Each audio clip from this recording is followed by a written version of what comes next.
Welcome to Adriana Stories. The morning sun filtered through the floor-to-ceiling windows of my Soho apartment, casting long golden rectangles across the hardwood floors. I lay in bed for a few extra minutes, savoring the rare quiet before the workday began. Outside, New York City was already bustling. Taxis honking, delivery trucks beeping as they reversed, the distant hum of construction that never seemed to stop in this city. But in here, in my sanctuary, everything was peaceful.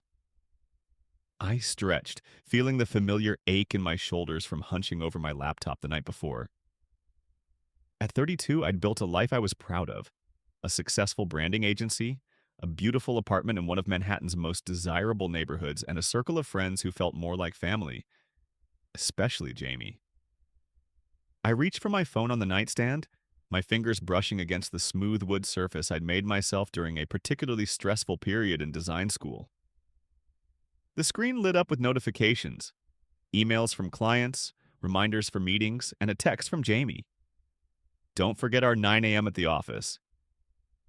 A smile spread across my face as I read it.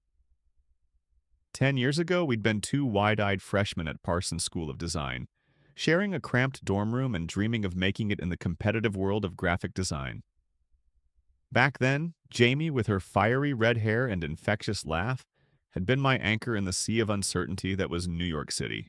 She'd helped me through my mother's cancer diagnosis, held my hand during my first major presentation, and celebrated with me when I landed my first big client. Now, we were partners in Morgan and Carter Studio, one of the most sought-after branding agencies in the city. Our minimalist aesthetic and innovative approach had caught the attention of major clients, and we'd built something truly special together. Or so I thought. I swung my legs out of bed, my bare feet sinking into the plush rug I'd bought during a trip to Istanbul with Jamie 2 years ago. The memory of that trip flooded back, us getting hopelessly lost in the Grand Bazaar, laughing until tears streamed down our faces, bargaining with shopkeepers who clearly saw us as easy targets but enjoyed our enthusiasm nonetheless. We'd returned with this rug, a set of mismatched teacups, and a friendship that felt unbreakable. As I made my way to the kitchen, I paused to admire the view from my living room window. The city stretched out before me, a glittering tapestry of steel and glass under the morning sun. I'd worked so hard to get here, to this apartment, this career, this life. And Jamie had been with me every step of the way. I filled the kettle with water, the familiar ritual calming my nerves. The stainless steel gleamed in the morning light, reflecting the carefully curated bookshelf that took up one entire wall of my open-concept apartment. Design books, art history tomes, and a few well-worn novels sat alongside framed photographs of my travels with Jamie. There we were in Paris, grinning in front of the Eiffel Tower. In Tokyo, lost in the neon glow of Shibuya Crossing. In Barcelona, sharing a plate of tapas at a tiny restaurant we'd stumbled upon. The kettle began to whistle, pulling me from my memories. I prepared my morning ritual, a perfectly measured teaspoon of loose-leaf Earl Grey, the water at precisely 195 degrees, steeped for exactly 3 minutes. Jamie always teased me about my obsession with precision, saying it was what made me such a brilliant designer, but also what sometimes made me miss the forest for the trees. As I waited for the tea to steep, I checked my email on my laptop. The first message made my heart skip a beat. Termination of services from Lux Home Collection, our biggest client. I stared at the subject line, certain it must be a mistake. Lux Home was everything to us, a prestigious, high-profile account that had put Morgan and Carter on the map. We'd spent months developing their spring campaign, working late nights and weekends to perfect every detail. Just last week, Sarah Chen, their marketing director, had called it the best work we've ever done with an agency. My hands felt suddenly cold as I opened the email. The words blurred before my eyes. Something about changing creative direction and concerns about reliability. I read it twice, then called Sarah immediately, my heart pounding against my ribs. "Alex, I'm so sorry," Sarah said, her voice tight with discomfort. "But we've decided to move in a different creative direction." "Can you tell me what changed?" I asked, trying to keep my voice steady despite the panic rising in my chest. We just wrapped their spring campaign, the one that had landed them in Forbes' top 100 brands. There was a long pause on the other end. It's not just us. Several clients have reached out with similar concerns. They mentioned, well, they said you've become unreliable, missed deadlines, inconsistent quality. That's not true, I said, my stomach dropping like a stone. I've met every deadline. I personally reviewed every deliverable. I was at every meeting. Another pause. Look, Alex, I've always respected your work, but Jamie sent us some concerning emails. She mentioned you've been struggling with personal issues, that you've been drinking heavily during work hours, that you've missed several meetings. What? The word came out sharper than I intended. Jamie said that? When? Last week. She seemed genuinely worried about you. I hung up feeling like I'd been punched in the gut. Jamie had been my rock through everything. The breakup with Mark, my mother's cancer diagnosis, the panic attacks that sometimes kept me awake at 3 a.m. She knew I didn't drink. She knew I was meticulous about my work. She knew everything. I sat down heavily on the edge of my bed, my tea forgotten on the counter. The room suddenly felt too warm, the walls closing in. How could Jamie say these things about me? What possible reason could she have? I thought back to our last conversation. Just yesterday, she'd hugged me after a particularly stressful client meeting, telling me I was doing amazing work. You're carrying this agency on your shoulders, she'd said. Don't be so hard on yourself. And now she was telling our clients I was unreliable. It made no sense. I took a deep breath, trying to calm the storm of emotions inside me. Maybe there was a misunderstanding. Maybe someone had hacked her email. Maybe she was trying to protect me in some strange way I couldn't see yet. I checked my calendar for the day. We had a 9 a.m. meeting scheduled at the office. I looked at the clock, 8:15. Plenty of time to get dressed and head downtown. As I got ready, I tried to piece together what might be happening. Jamie and I had always been a team, the perfect balance of her outgoing personality and my meticulous attention to detail. She handled client relations while I focused on the creative work. It was a partnership that had worked beautifully for years. But recently, had there been signs I'd missed? Had she seemed distant? Preoccupied? I racked my brain but came up empty. Just last weekend, we'd gone to brunch together, laughing about how we'd accidentally sent a client a version of their logo with a typo that read fashion instead of fashion. She'd taken a screenshot and sent it to me with the caption, "Our Legacy." I finished getting dressed in my usual work attire, black trousers, a crisp white blouse, and my favorite pair of sensible but stylish flats. As I applied my makeup, I noticed how pale I looked, the dark circles under my eyes betraying my anxiety. The subway ride downtown felt longer than usual. I sat on the hard plastic seat, gripping the overhead strap as the train rattled through the tunnels. Around me, New Yorkers went about their morning routines, reading, scrolling through phones, sipping coffee from paper cups. Normalcy. Something I was suddenly desperate to reclaim. When I arrived at our Soho office, the familiar space felt different. The sleek white walls that usually inspired me now seemed cold and sterile. The minimalist furniture that reflected our design aesthetic now felt impersonal. Even the scent of the jasmine plant in the corner, something Jamie had insisted we keep for positive energy, felt cloying. Jamie's office door was open, and she was bent over her desk, her red hair pulled back in a messy bun. She looked up and smiled when she saw me, her "I can fix anything" smile. "Hey, what's up?" she asked, pushing her glasses up her nose. "You look pale. Everything okay?" I closed the door behind me, my heart pounding. "Sarah Chen just called. Lux Home is terminating our contract." Jamie's eyes widened in what looked like genuine shock. "What? Why?" "Because apparently I've been showing up drunk to meetings and missing deadlines." Jamie stood up so fast her chair rolled back. "What are you talking about? I would never—" "Sarah said you emailed them last week. You told them I was unreliable, that I was drinking during work hours." Jamie sank back into her chair, her face pale. Someone must be impersonating me. That's insane. I stared at her, searching for any sign this was a lie. But Jamie had always been terrible at deception. When we were in college and she accidentally broke my favorite Voss, she'd burst into tears before I even asked what happened. Now she looked genuinely horrified. "Show me the email," she said, sliding her keyboard toward her. I pulled up Sarah's message and pointed to the sender. "It came from your account." Jamie's fingers flew across the keyboard. After a moment, she shook her head. "This isn't right. I didn't send this. Look at the timestamp. 3:47 p.m. last Tuesday.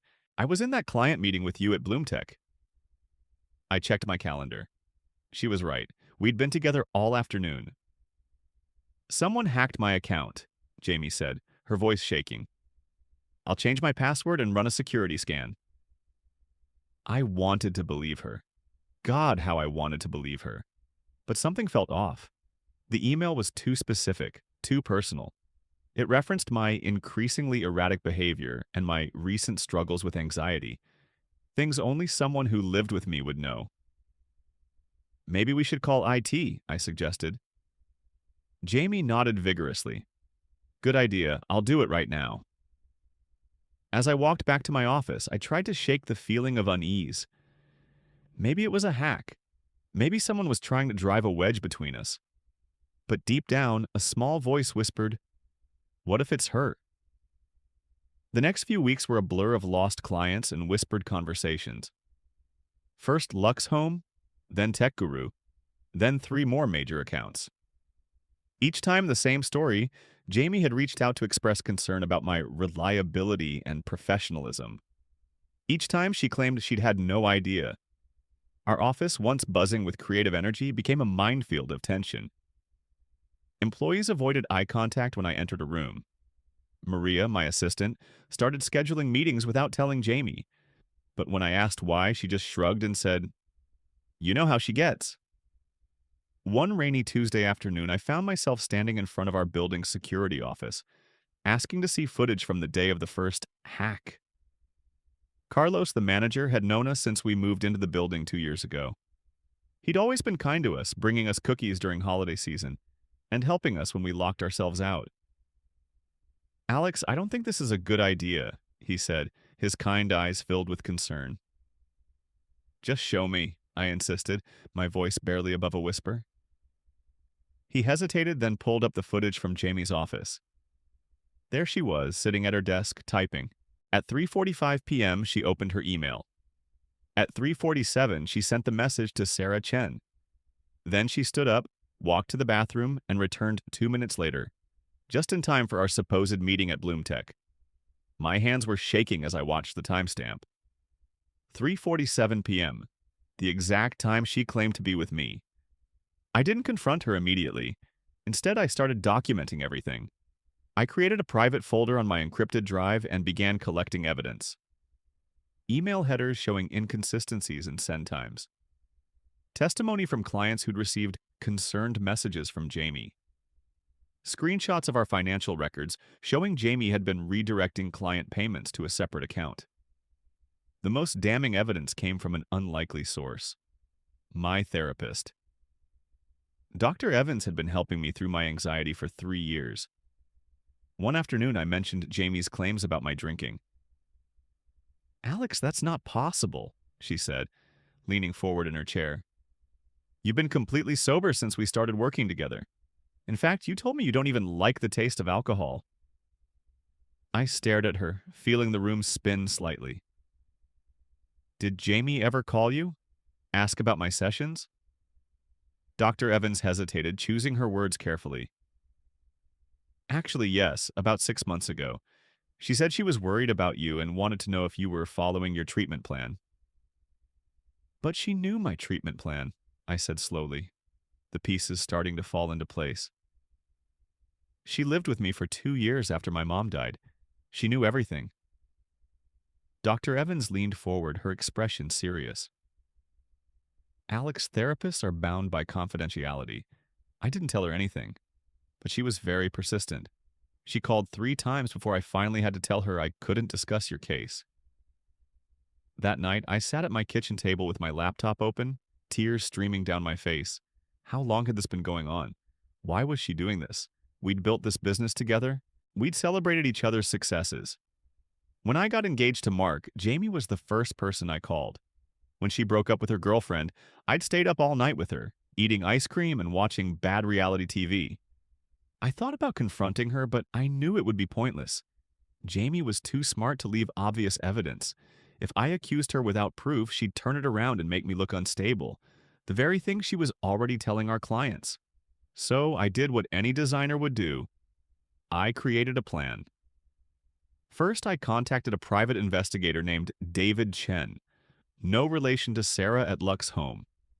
He specialized in corporate espionage and had a reputation for discretion. I met him at a coffee shop in Brooklyn, far from our office. I need to know everything, I told him, sliding a folder across the table.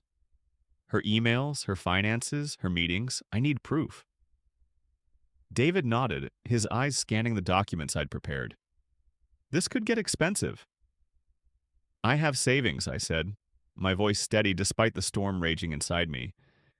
And I have nothing left to lose. Over the next month, David sent me updates.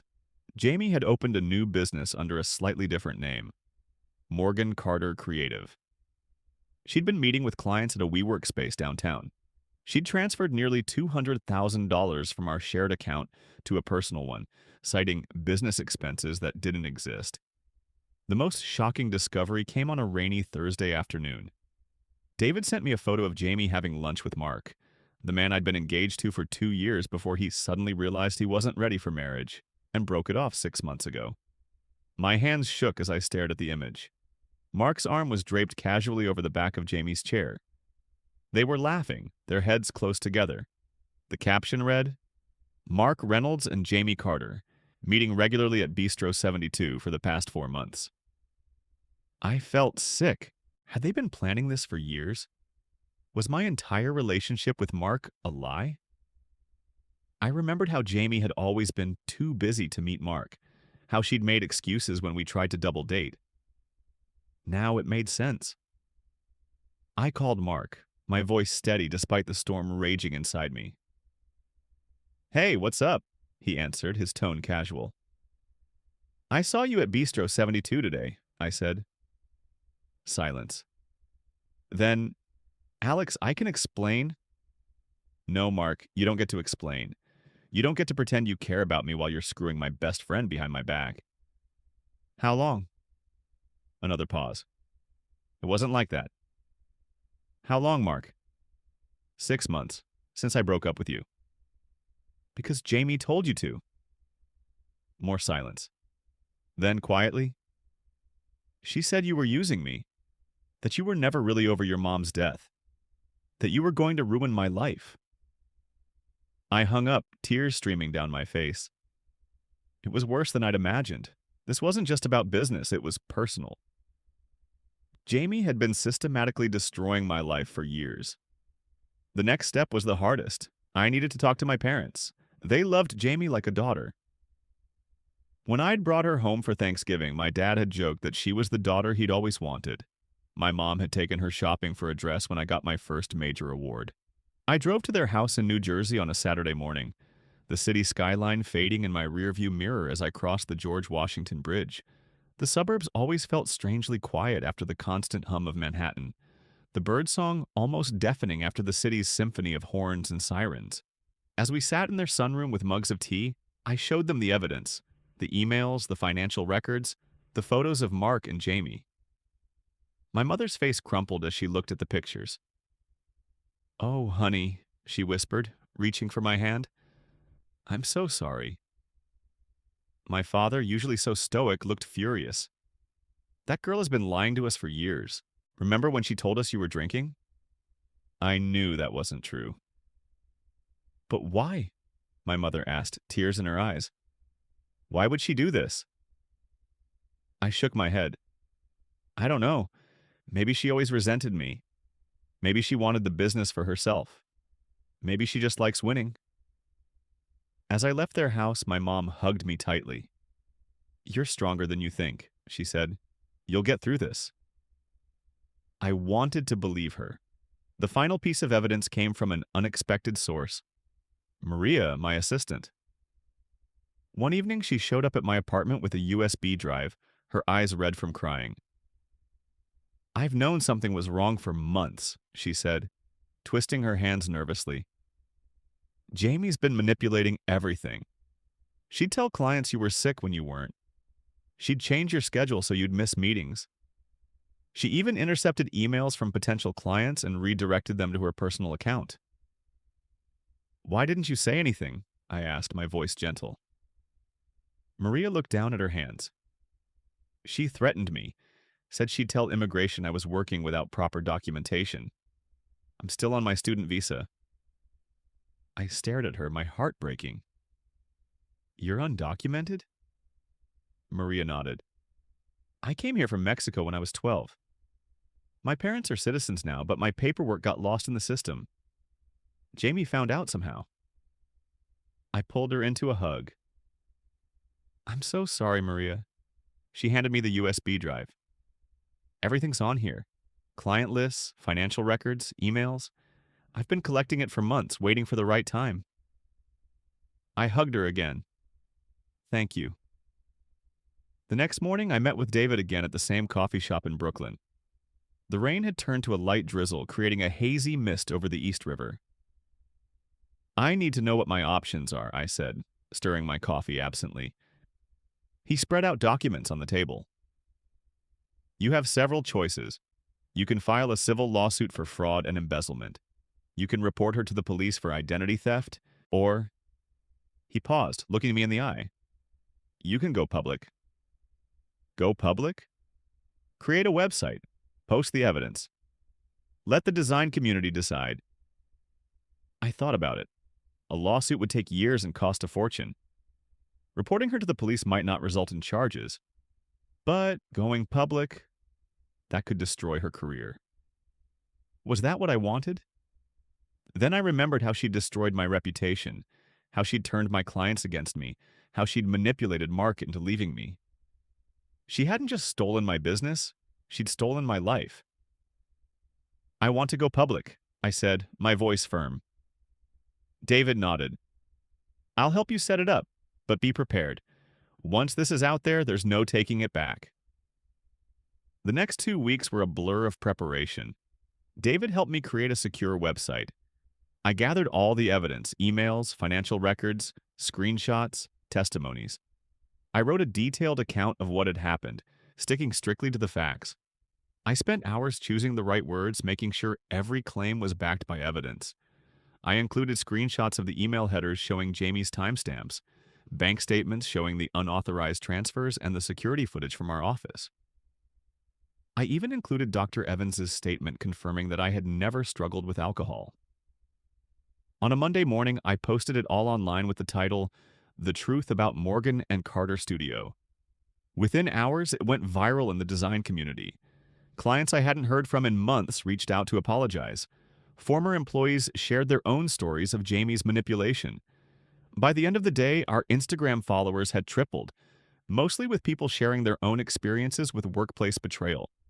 Jamie's response came quickly. She posted on LinkedIn, "This is a malicious attempt to destroy my reputation. Alex has been struggling with mental health issues for years, and this is just another manifestation of her instability." But the damage was done. Sarah Chen from Lux Home posted, "After reviewing the evidence, we've terminated our contract with Morgan Carter Creative and reinstated Morgan and Carter Studio as our agency of record." Tech Guru followed suit, then Bloomtech. Within a week, nearly all our former clients had returned. The final blow came from an unexpected source, the American Institute of Graphic Arts. They announced they were revoking Jamie's membership due to ethical violations, effectively blacklisting her from the industry. I thought I'd feel satisfaction when it happened, but all I felt was exhaustion. The fight had taken everything out of me. One afternoon, as I was walking home from the office, my phone rang. Unknown number. Hello. Alex. Jamie's voice, calm and steady. We need to talk. I stopped walking, my heart pounding. I have nothing to say to you. You've ruined my life, she said, her voice breaking. Do you have any idea what it's like to have everything you've worked for taken away? You did that to yourself, I said. I just showed everyone what you'd already done. There was a long silence. Then quietly, I'm sorry. 3 words I never thought I'd hear. I don't care if you're sorry, I said. What's done is done. I know, she said, but I needed you to know I never meant to hurt you. I wanted what you had. The success, the respect. People always chose you over me. That's not true, I said. We were partners, equals. Maybe that's the problem, she said. I never felt like your equal. I was always the sidekick, the supporting character in your story. I thought about all the times I'd taken credit for our joint work, all the awards I'd accepted alone, all the interviews where I'd said I instead of we. I'm sorry too, I said finally, for not seeing how you felt. Another silence, then, goodbye, Alex. Goodbye, Jamie. I hung up, tears streaming down my face. It wasn't forgiveness, not yet, but it was a start. The months that followed were a slow process of rebuilding. I renamed the company to simply Morgan Studio, a quiet acknowledgement that some partnerships can't be salvaged. I hired new staff, carefully vetting each one. I reached out to clients personally, apologizing for the disruption and thanking them for their loyalty. Most importantly, I started setting boundaries. No more living with business partners. No more mixing personal and professional relationships. No more assuming the best in people without evidence. 1 year later, I stood on stage at the AIGA Awards ceremony, accepting the Agency of the Year award. The ballroom was filled with the who's who of the design world, the soft glow of crystal chandeliers reflecting off the polished floor. As I looked out at the audience, I saw my parents in the front row, beaming with pride. Maria sat beside them, now my official operations manager. Even David Chen was there, giving me a thumbs up from the back. This award isn't just for me, I said into the microphone, my voice steady despite the lump in my throat. It's for everyone who's ever been betrayed by someone they trusted. For everyone who's had to fight to reclaim their life. The truth has a way of coming out no matter how hard someone tries to bury it. And when it does, it doesn't just set you free, it gives you the power to rebuild something even stronger. After the ceremony, a young designer approached me, her eyes bright with tears. I read your story online, she said. It saved my career. I was going through something similar, and seeing how you handled it gave me the courage to stand up for myself. I hugged her. That's the best award I could receive. As I left the venue that night, I thought about Jamie. I'd heard she'd moved to Portland and was working as a freelance designer under a different name. I hoped she was finding peace. I hoped she was learning to build something real, not something built on lies. My phone buzzed with a text from Mark. Saw your speech. You looked beautiful. Can we talk? I deleted the message without responding. Some doors once closed shouldn't be reopened. I walked home through the quiet streets of Soho, the city lights reflecting off the wet pavement from an earlier rain. For the first time in a long time, I felt at peace. The betrayal had nearly destroyed me, but in the end, it had made me stronger. It had taught me to trust my instincts, to document everything, to never assume loyalty without proof. Most importantly, it had taught me that sometimes the people who seem closest to you are the ones most capable of hurting you. And sometimes the people who seem like strangers are the ones who will save you. As I unlocked the door to my apartment, I paused to look at the nameplate. Alex Morgan. Just my name. No and Carter. No and friends. Just me. I smiled. It was enough.